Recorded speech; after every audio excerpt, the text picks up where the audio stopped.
Welcome to the Clearly Christian Podcast with Dr. Cy Smith. It's time to know more so you can say no more. It's time for the Clearly Christian Podcast. Here's your host, Dr. Cy Smith.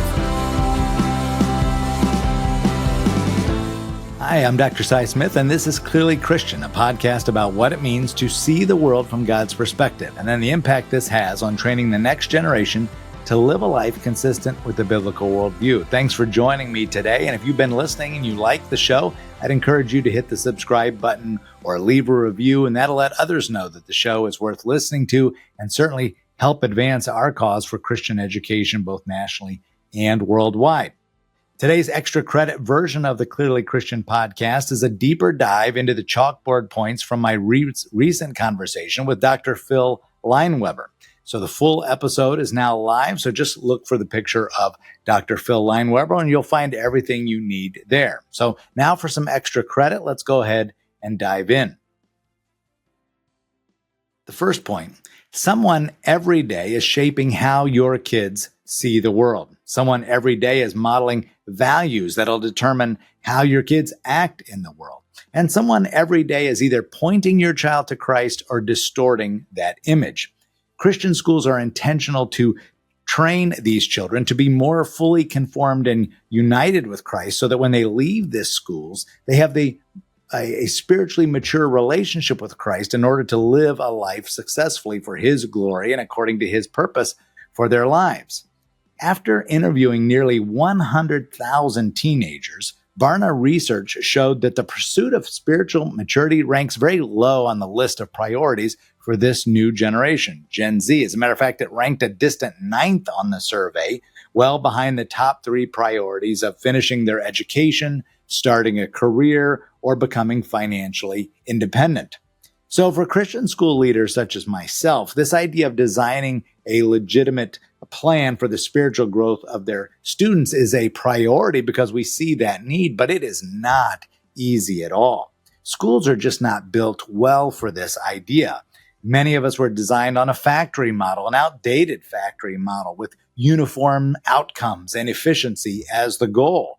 Most schools, public and private, move kids through the K-12 process. They look more like education machines in that sense. It just doesn't work well in forming human beings, which are made in the unique image of God, as we're told in Genesis 1:26. We can't forget that the only goal with true meaning for why we educate our children at all is for them to know Christ as their personal Savior. Once salvation has occurred, then, the calling of the Christian teacher, then, is to move them from salvation to discipleship, so to disciple the next generation of Christian school leaders, or Christian leaders, I should say, of the faith. We're educating them to lead the faith, not just survive whatever culture they're born into, because we want them to have an impact for Christ, and we want that to keep going generation after generation. So here's the bottom line. Christian schools work from the conviction that the education of children must be done primarily by teachers whose goal are the salvation and discipleship of the next generation. Chalkboard point number 2. The primary reason Gen Z, or this young generation, disconnects from the faith is a failure to equip them with a biblical worldview that adequately helps them understand and navigate the culture. They just don't have an anchor amid some of that cultural chaos. Christian schools are designed to solve this problem, but we can't do it alone. Our kids need immersed in a community of faith and learning where the efforts of parents and pastors will be multiplied and magnified. We can't overstate the importance of relationships for this particular generation. And there's 2 reasons for this that really jumped off the page considering the work of Sean McDowell in his book, So the Next Generation Will Know, and even some of the things that he mentioned on this podcast previously. 2 reasons why this is so critical today. Number 1, remember the loneliness of this generation stems from broken relationships. And he made that point very, very well. And it's certainly critical. Remember, he even mentioned this quote the psychologist said, and I don't think many of us have forgot it. An addiction is something used to fill a void that a relationship is meant to fill. And that is so true. And the addictions abound for this generation. And the things that they can use to fill that void are certainly plentiful. Consumerism or materialism or things to buy, things to want and posing as needs, so to speak. Being busy, of course, pornography, social media, video games, all of these things are designed to fill, or can fill, I should say, a relationship void there from a broken relationship. Second, human relationships shape how we view God. These psychological reasons run very, very deep, and they're well documented in both sacred and secular research, so to speak. They have a significant impact on how we see people. So again, broken relationships and relationships often determine how we see God. Critical for this particular generation.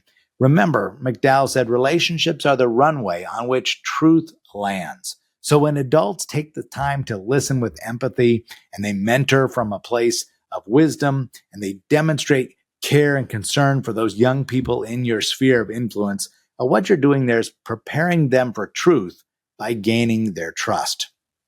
And again, trust is vital for this generation because there are so many voices competing for their attention, claiming to be right. We call this information overload, which creates nothing but anxiety and stress for these particular kids. So when you get the chance to build that relationship, do so.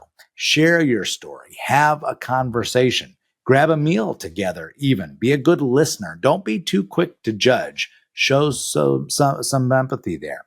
These are simple strategies for building a relationship with this generation that they desperately want and desperately need. So don't let them disengage. Give them an anchor. You'll be glad you did, and so will they. And thank you again for joining me today on the Clearly Christian podcast. I trust that now you know more about the spiritual formation process of our children and why a community of believers is so crucial for their success. Again, if you like the show, help us spread the word and leave a review, hit the subscribe button or the like button, and let others know, again, the show is worth listening to because we want to advance the cause of Christian education here nationwide and even around the world. Remember, the only way we're going to turn things around in this country, in your home and church and otherwise, is to increase the number of people who live and operate every day with a biblical worldview. And the greatest hope to achieve that mission is indeed Christian education, either in the home or at a Christian school. So this is Dr. Cy Smith with the Clearly Christian podcast. Thank you again. Thank you for listening to the Clearly Christian podcast with Dr. Cy Smith. Hear more episodes at clearlychristianeducation.com. If you'd like more information about Christian education in your neighborhood, or if you're interested in education opportunities at Mansfield Christian School, or if you agree with Dr. Smith and want to help him in his mission to influence and awaken Christian America, you can send Dr. Smith an email through the clearlychristianeducation.com website. Message him on the Clearly Christian LinkedIn or Facebook page, or call the Clearly Christian Connection line at 419-756-5651. This has been the Clearly Christian podcast with Dr. Cy Smith on clearlychristianeducation.com, brought to you in conjunction with Mansfield Christian School, a Bryan Media production.